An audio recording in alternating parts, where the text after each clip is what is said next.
sometimes it's not a loud roar that happens when you need to make a change. Sometimes it's just this little whisper that's just inside, just making you feel like I'm in the wrong story. Even Mhm. if in the beginning this was the right place for me, it doesn't mean it was a bad move for you to be there. It just means it's no longer the place where you can really thrive. And I just felt like I could probably stay here in this role, in this position for the rest of my career, or I could take a really big leap. Welcome to Comms Confidential. This is the podcast where we pull back the curtain on the communicators who are influencing the stories that you read every day. I'm your host, Joe Gallo, and with me I have Sarah Kissko Hersh, the founder of Type A PR Consultancy. Before we get started, I want to remind you to hit subscribe on Spotify, Apple Podcasts, or wherever you get your podcasts. Sarah, thanks for joining us today. Thanks for having me, Joe. So you and I have known each other for a while. Let's go back in time. Tell me your story. It's something we as communicators are always thinking about, is the story piece of every puzzle. Yeah. What's Sarah's? I think the through line to my story is really self-belief and following my gut instinct. I got started in PR kind of on a whim. I I was fortunate enough to go to a school that offered it as a major, one of the few that I think still offers PR specifically as a major. And I started taking classes in PR and marketing. I really enjoyed it. I didn't know anybody who was in it. I really wasn't Mhm. that familiar with the field, but I loved magazines. I loved pop culture. I loved current events. I loved breaking news. Not that I was the one breaking news, but I loved it when news was breaking. I found that so exciting. So luckily, I found a career that encapsulated all of that. And I just wanted to dive into it. But when I was interviewing for schools or jobs when I was first starting out in school, I ended up taking a job that had nothing to do with PR. I started Mhm. out in retail. I was in the buying program at Macy's because I really wanted to move to New York.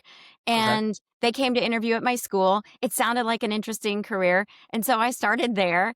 And I quickly learned that I should be doing PR instead. And so I was in New York. I wanted to change industries. I didn't really have a ton of money to move, but I just figured it all out. I figured out a way to get into PR. I figured out a way to find a job that would help me make up for what I thought was the lost ground that I'd had spending 2 years in a different industry, in a different profession.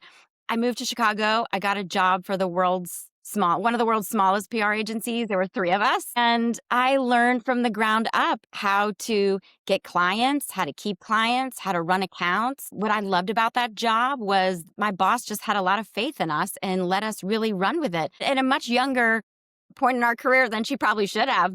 Because she had that faith in us, we really wanted to rise to the occasion and do great work and not let her down. And so after about 2 years, I decided I wanted to move back to New York.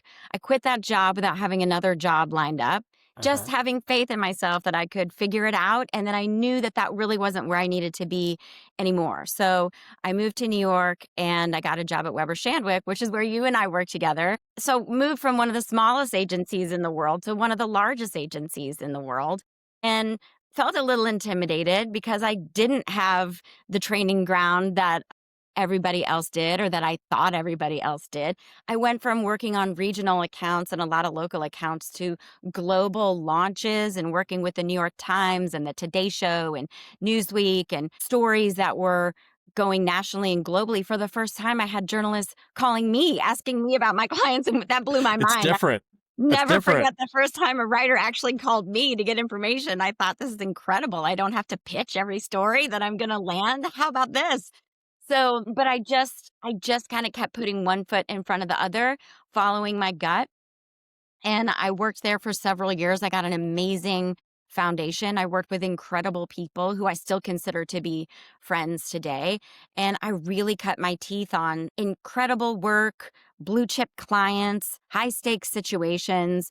I got to travel a lot and I got to meet people doing a lot of things outside of the work that I was doing in my practice area in my division because I had the benefit of working for such a huge company. Everybody was doing interesting things. The conversations that you would overhear in the kitchen and in the elevator were so exciting and interesting to hear the other work that people were doing, the clients they were working on, the problems they were solving, the new Mhm. innovative ways they were looking to solve those problems and get their clients in the news and keep their clients out of the news when times were tough. And then from there, I really felt like I was looking for something different. I had been in the same industry for a while. I was just looking for a change. I got a call from a recruiter. I wasn't even proactively looking at the time, but it sounded interesting. It was in a completely different area than I'd been in before. I went from the agency side to my first in-house job, and I was working for an architecture and design firm, something that I have a Wow. personal affinity for, but had no professional experience in or professional contacts in.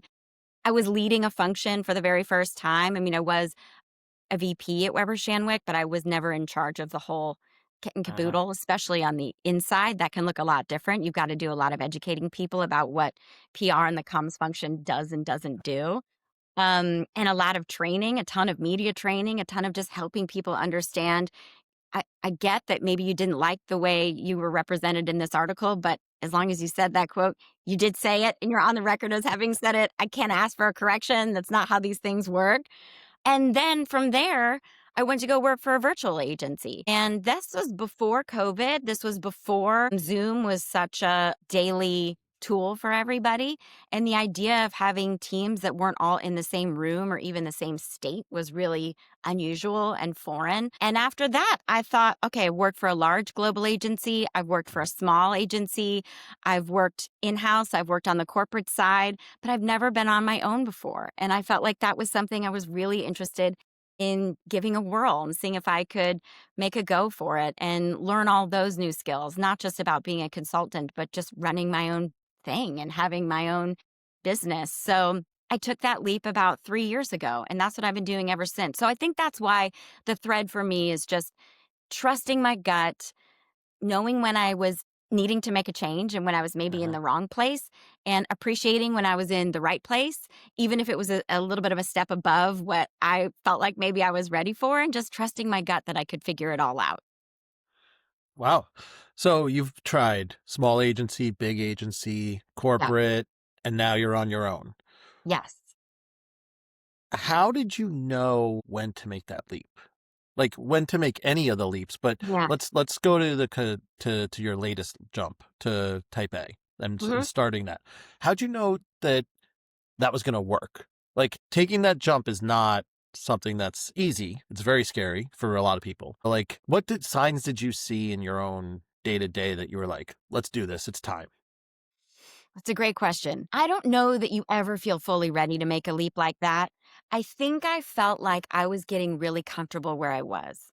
And I Uh-huh. think for me, I started to just feel a little restless because I'd been working on a lot of the same accounts. I'd been working with a lot of the same people, and everything was lovely. My clients were lovely. I adored my teams. I felt like I was working with the strongest, smartest, most clever, connected group of people I had been working with my entire career. But I just felt a little melee setting in somehow for some reason. And I just felt a little, I don't want to use the word bored because I don't think boredom's really the right word. It just felt like there was a lot of sameness. And I felt like I just, even though it seemed scary to shake things up, that felt like really what I needed to do. And so that's what I did. And I think sometimes it's not a loud roar that happens when you need to make a change. Sometimes it's just this little whisper that's just inside, just making you feel like I'm in the wrong story. Even Uh-huh. if in the beginning this was the right place for me. It doesn't mean it was a bad move for you to be there. It just means it's no longer the place where you can really thrive. And I just felt like I could probably stay here in this role, in this position for the rest of my career, or I could take a really big leap and do something different that felt like the right time to do it. I had the energy for it. I had the desire to do it. I felt like the technology in the world was really equipped for that sort of like self starting entrepreneurship in a Uh-huh. way that would have made this a lot more difficult 20 years ago, 5 years ago, 10 years ago. I feel so lucky for all the technology that exists that makes not only remote working so much easier than it used to be, but also just entrepreneurship, all the tools out there that are really catering to people who are doing this type of work. So I just took the plunge. There really wasn't one day where I felt like it was perfect. It just felt like I need to stop planning and start doing. Got it. Got it. So let's talk about Type A. That's the consultancy you founded. Yes, How many years has it been? I'm on my third year. Third year. What are some of the differences that you offer or you're working on that you think agencies maybe don't do, probably could be better at? What's your differentiator? Yeah, well, one of the things that I noticed lately is with all the wonderful things that remote work offers, there are a lot of things that just aren't getting done the same way that they were when everybody was in person, or at least in person a lot more. And Mhm. I think having had the experience of being in person, on the agency side, in the corporate side, in a virtual setting, managing people in person. And now looking at things in this different world, I can really see that there are a lot of agencies and a lot of corporate teams too who just aren't putting the time into professional development that they used to.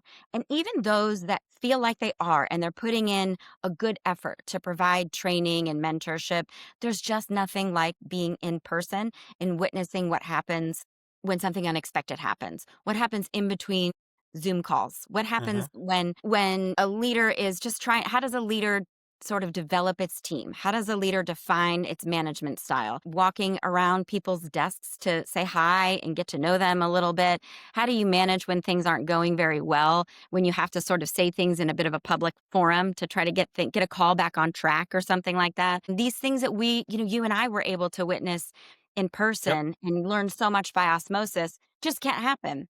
And so I think that what I offer that is different from maybe what other coaches and other advisors can offer is that 360-degree perspective of having seen every single facet of the PR experience to where when a manager comes to me and says, I have this junior level person who's a complete rock star, but Mhm. she just needs a little bit of help getting the confidence or the maturity or managing tough situations on the fly just to get to that next level. And I don't have the time to provide that training. I don't have the bandwidth to provide that training, or she and I don't have that sort of personal rapport that makes this comfortable.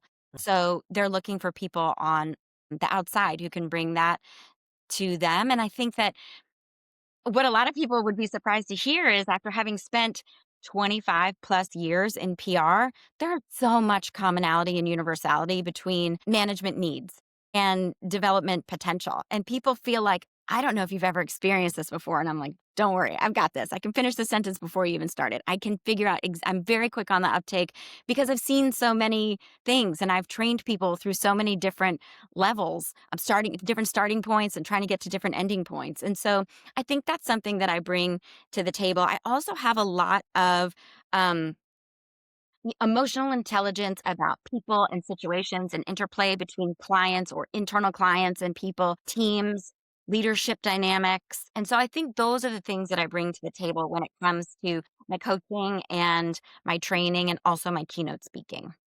Gotcha. It's interesting. Training and professional development, something that I've been thinking about as we continue to go deeper and deeper into this like AI, Yeah. just integration, I'll call Yeah. it. And I think to your point about when we were at Weber Shandwick, you do learn so much from wandering around.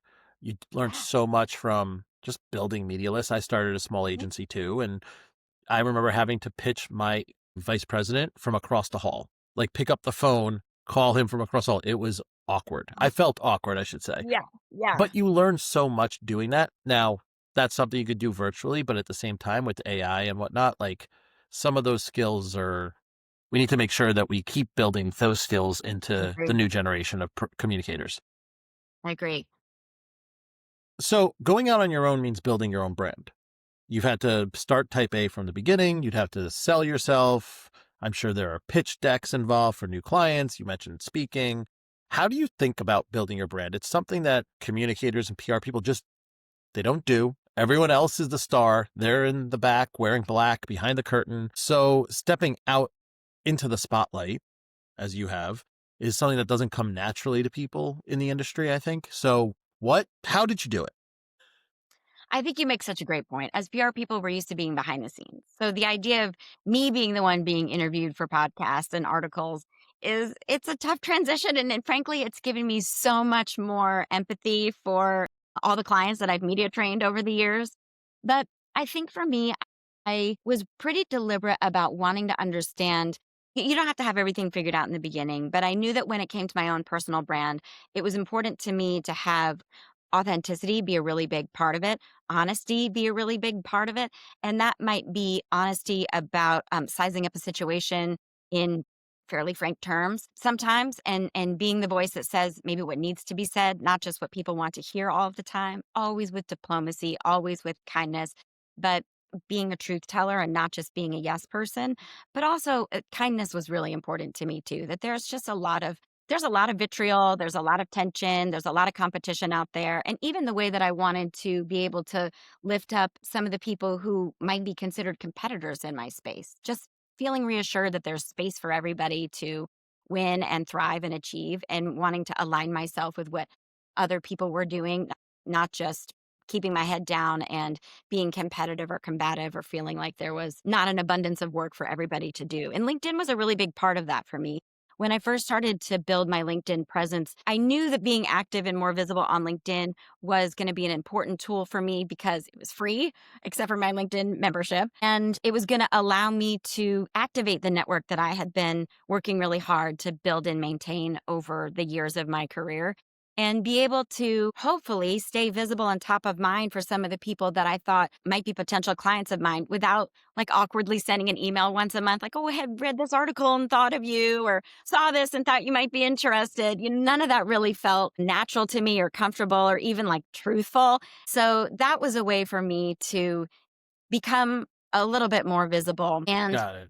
also pay attention to what was going on in this really important platform, which had changed a ton since when I first started on it, when it began many years ago, when it was really just like announcing that you got a new job or a new promotion. And now it's Got it. evolved into this completely sophisticated content sharing platform. How do you think about actually posting on LinkedIn? You're a top 2% creator in the PR space, but people get stuck. Like, is anyone going to care about what I'm about to say? So how do you think about that? It's really easy to get in your own head, and the head trash can be very loud at times. So I think first you have to try really hard to just mute it and focus on not trying to be the best writer, not trying to be the wittiest person out there, not trying to have the hottest take out there, but just trying to say something that might provide value to your audience or readers or whoever it is that's coming upon your post that day. Sometimes that's just a little bit of humor or an attempt at humor. I think that's adding value too. It doesn't all have to be a really rigorous, detailed thought piece. And so I try really hard just to remind myself that it's something I find interesting or relatable or a pain point that someone else out there might too. And especially because there's so many PR people who are either freelancers or a team of one or a team of two. And so there's a lot of feelings of isolation out there. And so I think just trying to come up with things to make people feel a little bit more connected, or like it's not only you, this happens to all of us. I think that helps. I think it's helpful to think about who your audiences are and the sort of things that you might want to talk about. You don't have to be so prescriptive about it, but if you are stuck, that's one way to think about it. What are some pillars that you want to touch on? Do you want to talk about crisis stuff? Do you want to talk about current things that are in the news that are interesting case studies that you want to break down a little bit? Is there something from the past that you think is relevant now that you might want to bring up? Is there something about your particular industry that you want to ruminate on or talk about, some sort of big trend? For me, I like to talk about not only things that I'm seeing in my coaching work and things that I think might be universal tips or fundamentals too, Uh-huh. because I really like to talk to the up and coming PR people, the rising stars, the people who maybe aren't getting a lot of mentorship or leadership in their role, either because it doesn't exist, they're just in too small of a team, or because their manager is a little bit absentee, whether because that's just their style or there's just not a lot of time for teaching and professional development. So I think there's some white space there. And that's something that I try to touch on a little bit too, to try to just not make assumptions that people know the things that I know or the things that you feel are maybe universals in our space. So I try not to overthink it. I try not to over edit. The one thing I'm mindful of is just making sure that I'm not saying something that might have an unintended interpretation that Right. might be insulting to someone that I didn't intend to.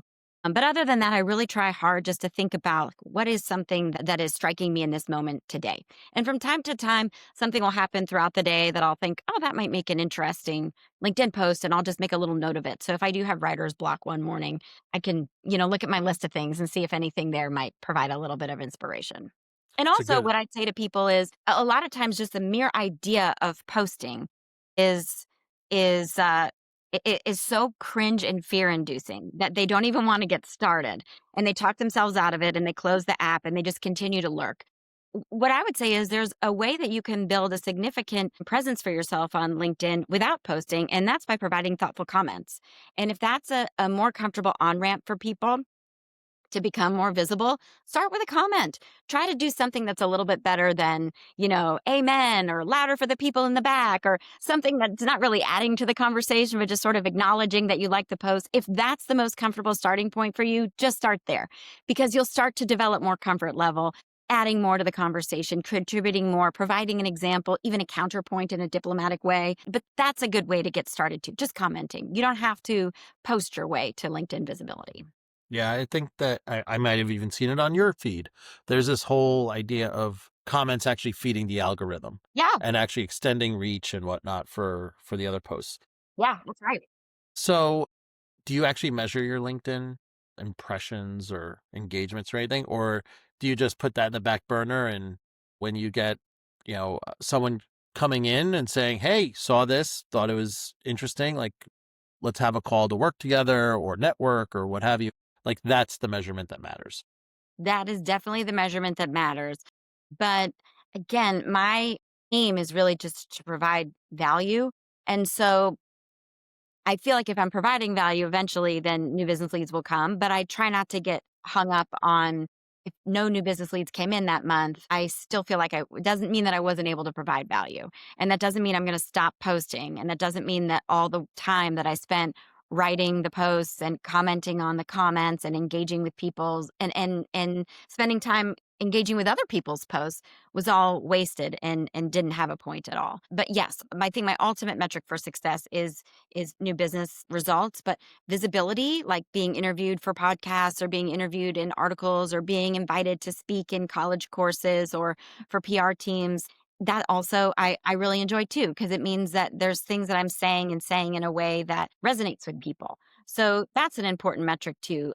I don't really get too hung up on the numbers, especially lately, because the algorithm has changed what a high watermark is. In other words, what would have been maybe just a mediocre number last year or even 8 months from now is maybe like one of the highest numbers that I'll get all month because the algorithm has really changed. LinkedIn has said that it's in an effort to make your posts reach more relevant eyeballs and the people who are in the industry or they think would be the most receptive to your message. So you might be getting fewer eyeballs, but the concentration of eyeballs that are going to be more meaningful to you and your business is higher. Right. So if you say, I don't know, I don't have a lot of evidence of that, but that does make it a little bit easier to become less obsessed over the numbers because they're just not as exciting as they used to be. But I do pay attention to the things that I write that get a lot of traction in the comments because that just tells me that that's something people are interested in or that's a pain point that a Uh-huh. lot of people feel or sometimes someone's comment to a post that I make inspires a future comment like, "Oh, that's a really good point. I never thought about that angle." And so it is, I think, important to just stay on top of what people are finding interesting and what gets crickets. And sometimes the reason something got crickets is because of the time of day that I posted it or a clunky writing style or maybe I just didn't have an interesting enough intro or the way that I wrote it out was just too blocky. The text was visually too dense to get through. And if I make an edit and then try to post it 2 months from now with a little bit more space in between the text, it might perform differently. So it doesn't always mean it was a total failure just because the numbers weren't there. Sometimes there's just a stylistic or a time of day thing, or maybe there's some other really sticky posts out there at the same time that were sucking up all the good LinkedIn juice that day or that minute. But I think it's good to pay attention to it a little bit, but not become too obsessed over it because I think you can smell from not just a mile away, like an inch away, the people who Uh-huh. are only posting for the algorithm or the people who Yep. started out posting authentically and from the heart. But then once they started to get a little bit of momentum going, they're just trying to game the numbers all the time. And that just gets really boring and really thirsty. And so I tend to tune that out. So I try really hard not to be like that. Got it. That makes sense. You talked a little bit, you mentioned that you speak to college courses or college Mhm. classes. Are you teaching? I'm not teaching. No, I'm Okay. not teaching right now. That's the closest I'm getting to it at the moment. All right. So you're invited as like a guest essentially. Yeah, So yeah, like I'm teaching the course for the day maybe, but we're doing a Q&A to like a student PR organization on a Mhm. college campus or something like that. Got it. So what tips would you give someone who's never done a speaking opportunity. You're out there. And like we talked about, oftentimes the PR people aren't out there. Yeah, So any right. tips off the top of your head? For speaking, Yeah. I think, I think it's important to talk about something that you really know about and feel strongly about. I think that if you're just kind of like robotically going through talking points or trying to feign some interest or passion in something, that can be really tricky. I think also just not assuming that you're going to be, not feeling like you've got to be the best speaker, the most compelling speaker. You've got to have all the points down and you've got to make it bulletproof so nobody could ask a question that could poke a hole in something that you're saying. Maybe just go into it just thinking like I'm going to do a good job and I'm going to make sure that I'm prepared and rehearsed. So if I'm nervous, it's not because I don't know what I'm saying or I don't know what's Mhm. coming next on the slide or I'm worried about the technology or I'm worried about the rhythm or the pacing. Preparation's super duper important. But I think, just kind of going out there and getting started because the more you do it, the easier and more comfortable it gets. And the first thing that you do is probably never going to be excellent or incredible. So just aim for good and a good effort and be very, very prepared. Progress, not perfection. Yeah, yeah, in all things. So typically the last question we ask is what advice would you give your younger self? But you Mhm. get to speak to the younger generation of PR people Yeah, pretty regularly. So what yeah, advice are you giving them as they kind of come into the workforce and evolve their yeah, careers at the earliest stages? yeah. I tend to touch on two things. One is the importance of building a network. And that's Mhm. really something that I encourage for people who have the ability to go in the office, but maybe are choosing not to. One of the things that I think, that I hope would motivate people to spend more time in the office is the ability to build that internal network there, not only helping your own visibility, but just getting to know people who are in different industries. I mean, Joe, we never worked on the same, I don't think we ever No, worked on the same account together. We were nope. never in the same industry or practice area. But because we were both interested in getting to know people who were doing other things and also trying to just borrow expertise from other people when we had questions about things, we got to know each other. Yep. And we're still in touch all these years later. And so I think building an internal network, a network at all, but particularly an internal network, because in the beginning, that's your best inroad to that kind of networking, I think is so, so important and will pay off for the rest of your career because everyone ends up going different places Mhm. eventually. And the other thing I would say is to you've got to get your work done. But when you're looking at your to do list and you're looking at the goals that you have that you want to accomplish, don't just focus on the tactical things that you need to check off every day. But if you've got something that was brought up in your review, like a big picture project or something for a client that's really going to move the needle and make things better and move forward, focus on that. Focus on things that are really going to make impact.